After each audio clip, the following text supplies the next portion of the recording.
주간 편안하셨습니까? 자, 우리 인사 나누겠습니다. 주님의 교회 잘 세우십니다.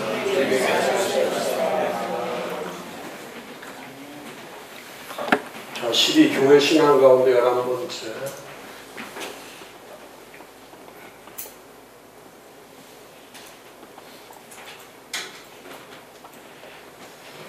교회의 권징.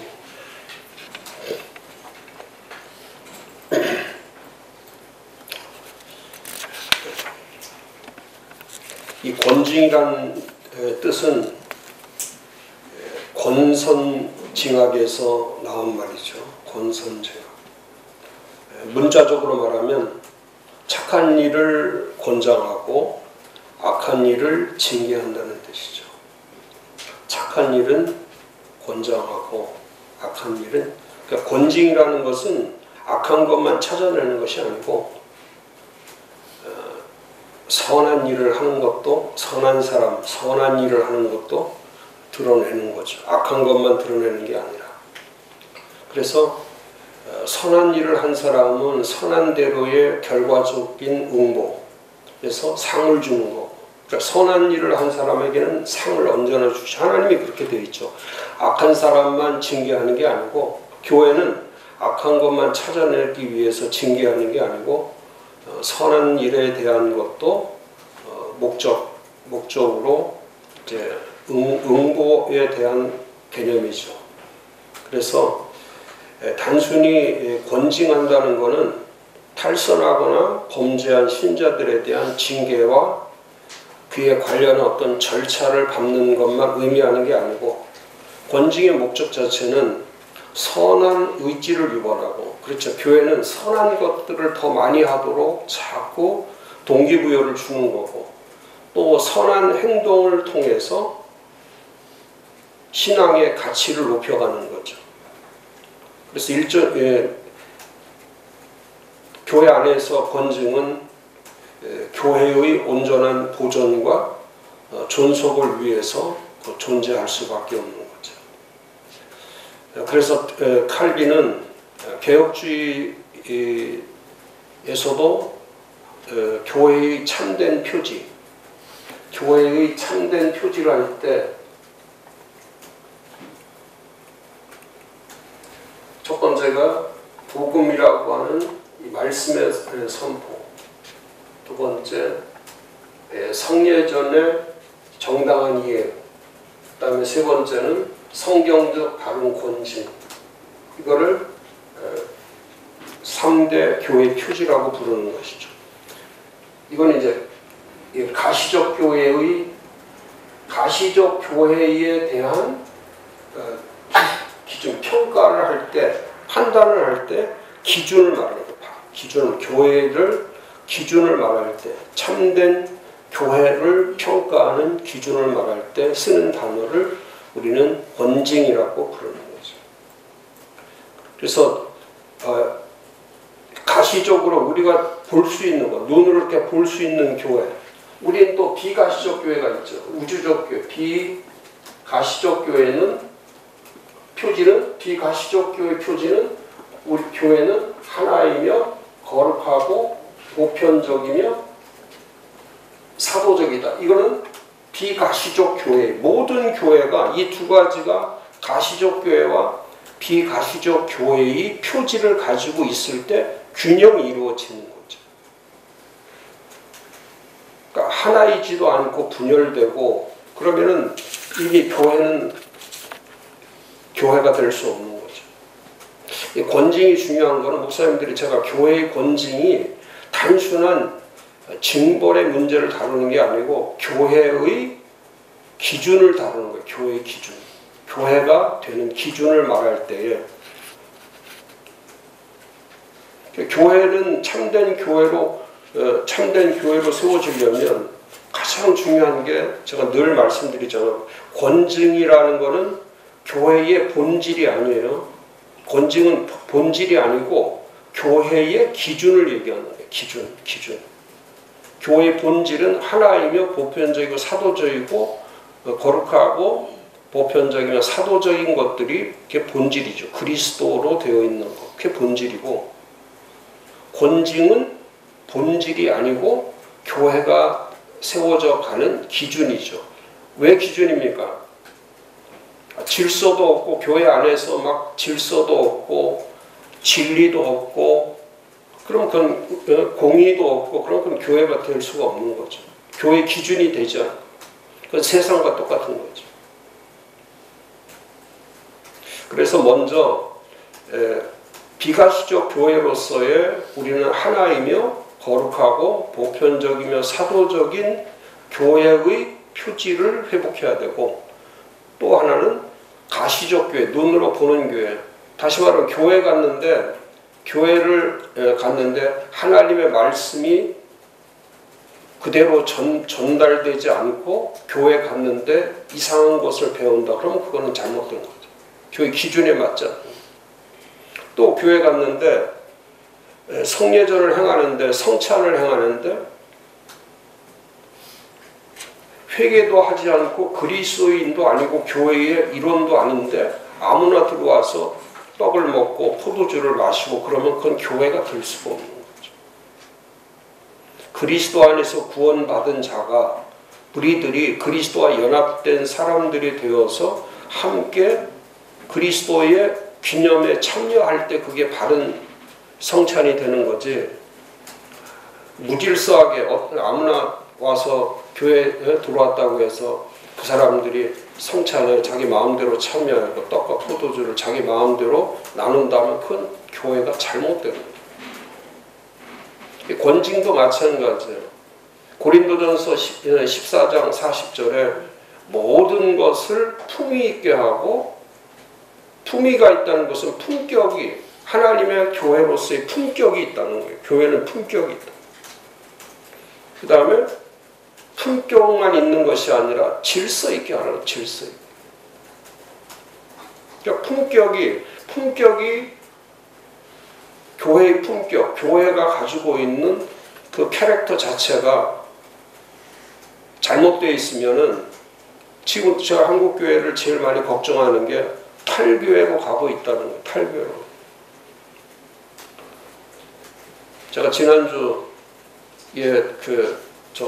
최영만 목사님 있는 그 노예의 그 농어촌 선교분과에서 세미나 하기 위해서 그 말씀 전하는데 그 말씀 전하면서 제가 교회와 탈교의 문제를 많이 다뤘어요. 교회와 탈교의 문제. 교회와 탈교의 문제를 다루면서 제가 가장 많이 했던 단어가 그겁니다. 목사님들은 자꾸 예배 열심히 드리고 기도 열심히 하고 전도 열심히 하고 봉사 열심히 하고 그게 마치 목회를 잘하는 것처럼 생각하는데 절대 그렇지 않다.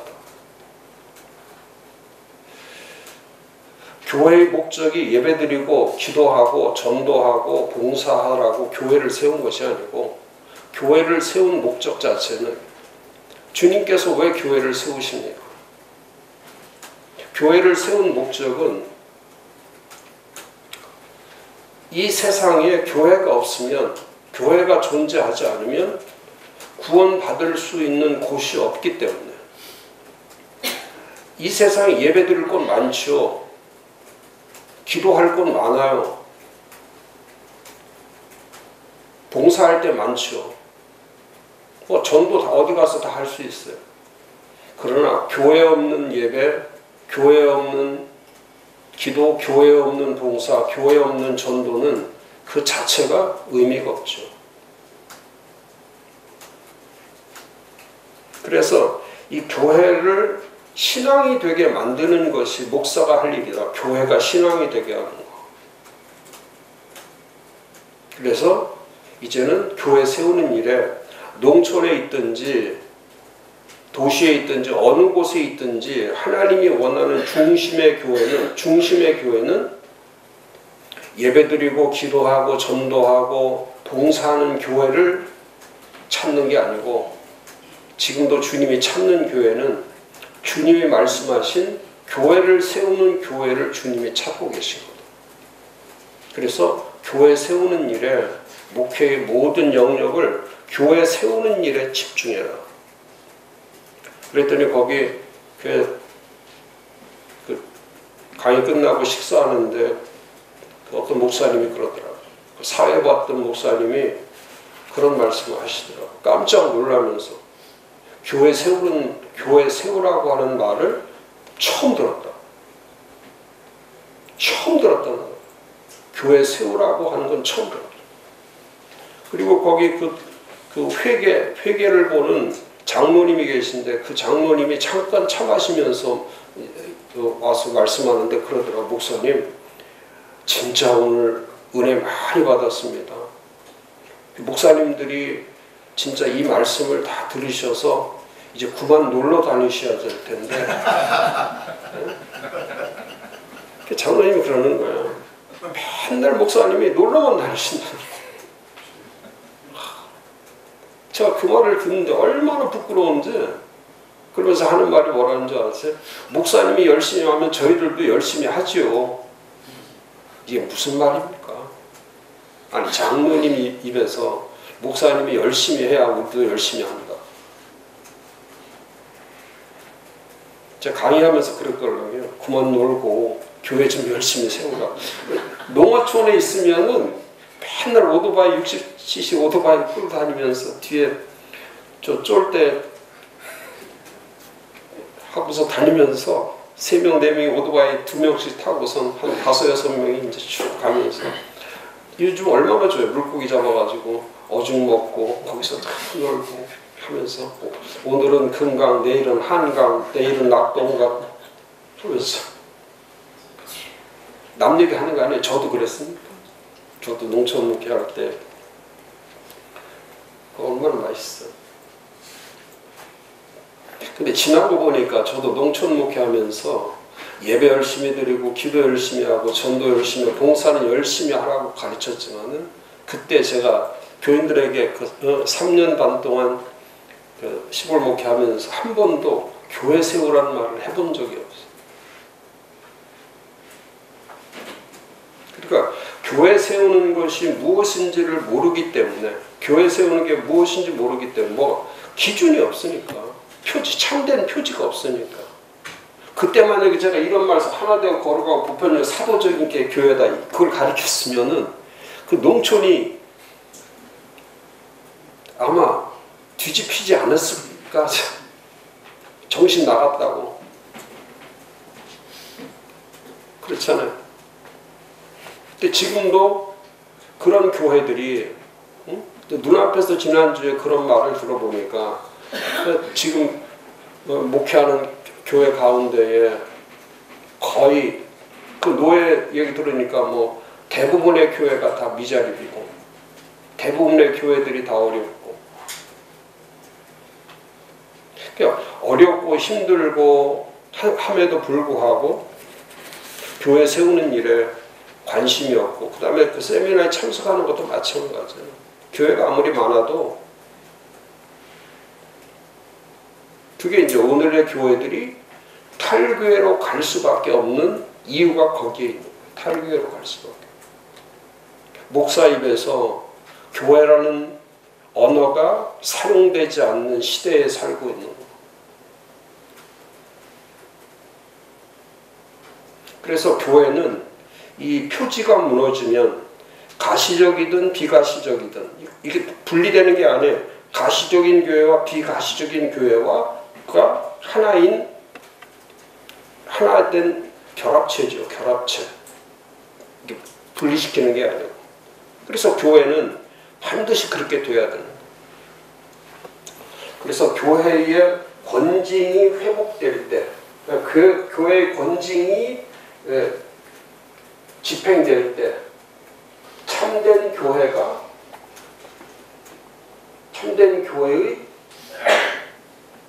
회복이 가능. 참된 교회, 그럼 참된 교회는 무엇입니까? 참된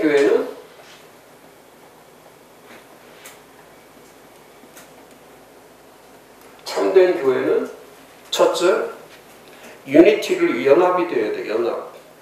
근데 교회 안에서 권징을 할 때 착한 일을 하는 사람도 선한 일을 하는 사람들은 언제나 연합하도록 하는데 힘쓰죠.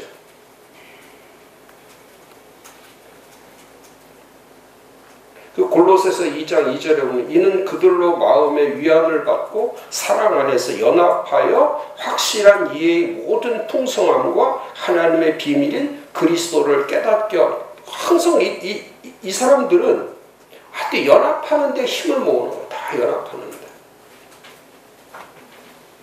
근데 교회 안에서 이런 선한 사람만요, 절대 그렇지 않죠. 교회를 분열시키고 교회를 나누는, 고린도전서 3장 1절과 2절에 나오는 아주 육신에 속하여 어린아이와 같은 자들, 깨닫지도 못하고 알지도 못하고 자기가 무슨 말을 하고 있는지, 자기가 왜 악한 짓을 하고 있는지, 왜 교회를 분열시키는지 전혀,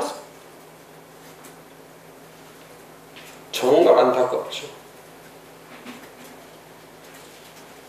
골로새서 2장 19절에 머리를 붙들지 아니하는지라 온몸이 머리로 말미암아 마디의 힘줄로 공급함을 받고 연합하여 하나님이 자라게 하심으로 자라는, 이게 교회인데 연합해서 자라도록 해줘야 되는데 자꾸 분열시키고 분리주의자가 되고 자꾸 경쟁하고 자꾸 서로를 비방하고 비판하고, 교회에서 일어나는 모든 문제들을 보면은 연합을 반대하는 영이, 자기도 모르는 사이에 그 영이 임하는 거예요.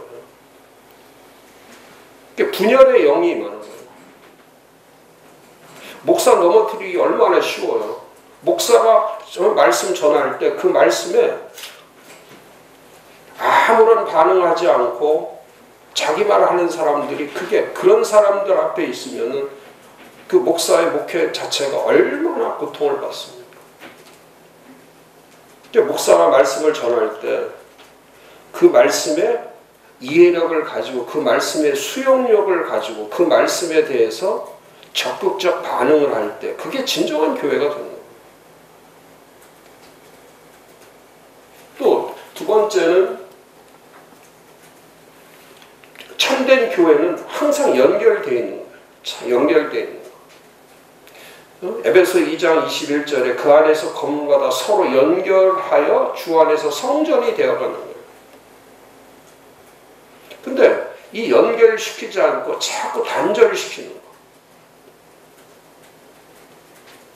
목사와의 거리감을 두게 만들고, 교회와 거리감을 두게 만들고, 성도와 거리감을 두게 만들고,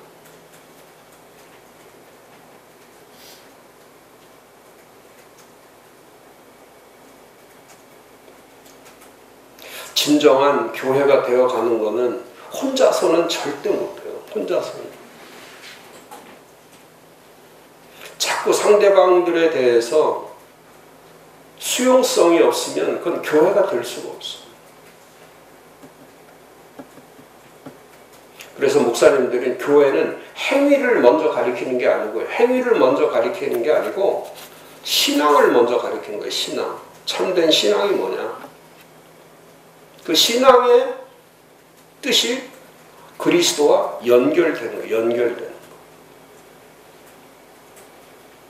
자꾸 단절, 분리, 분파로 가는 게 아니고,